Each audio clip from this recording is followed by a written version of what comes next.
In agribusiness, we heard from Machinery Pete on Monday, who said due to uncertainty in Washington, sales of new equipment are slipping while sales of used equipment are on the rise. The Association of Equipment Manufacturers just came out with their monthly flash report.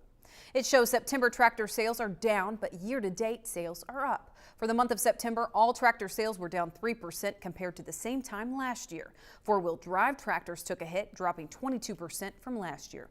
The only category that showed gains were sales of two-wheel drive 100-plus horsepower tractors. The biggest decline showed up in combine sales, dropping 35% for the month. Despite lower month-end numbers, the first 9 months of 2013, all tractor sales are up 10%.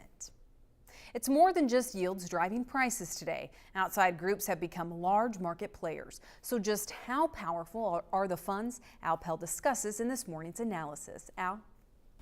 Bill Biederman, Allendale Incorporated at our agribusiness desk. Bill, I'd like to talk to you about what the funds were doing with this report, because we've talked about funds short like they had never been before, and I thought that might make a big difference to the market. What did happen? Well, they did do some huge swings. I mean, they'll put in a 4,000 contract order, and in 1 minute the market will swing 11.5 cents in less than a minute, and that's what was happening on Friday.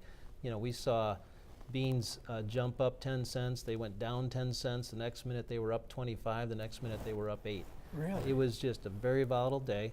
And a lot of this is the funds. And are the funds coming into our industry, or are they leaving our industry? And you know, we know that they went from a long position to a short in corn, and they did that in wheat, but now they've come back and they've gotten long wheat. And in the beans, they're pretty heavily long. They're long over 100,000 contracts.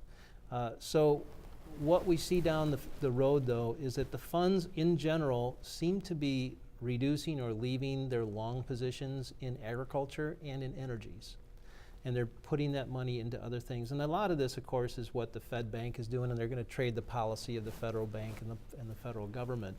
You know, we had big employment numbers on Friday. Oh yeah. The bonds dropped over 1.5 points, Yes. almost 2 full points, which would indicate that tapering is more likely. Tapering is when the federal bank is going to stop subsidizing inflation in the United States by putting that $85 billion in every month. And so if they quit subsidizing, or if they start tapering, or if we start deleveraging the inflation of the United States, these funds are going to get out of inflated markets like corn and beans and crude. And so we're probably going to see more of that unless Fed policy continues to support inflation. The other thing I want to mention is CFTC regulations are coming on pretty strong.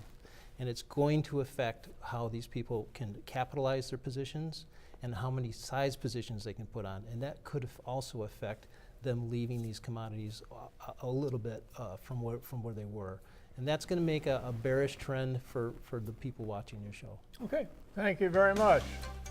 Bill Biederman, our guest with Ag Day. We'll be back more in a moment. To talk with Bill Biederman one-on-one, call Allendale Incorporated at 815-404-1917 or head online to allendale-inc.com.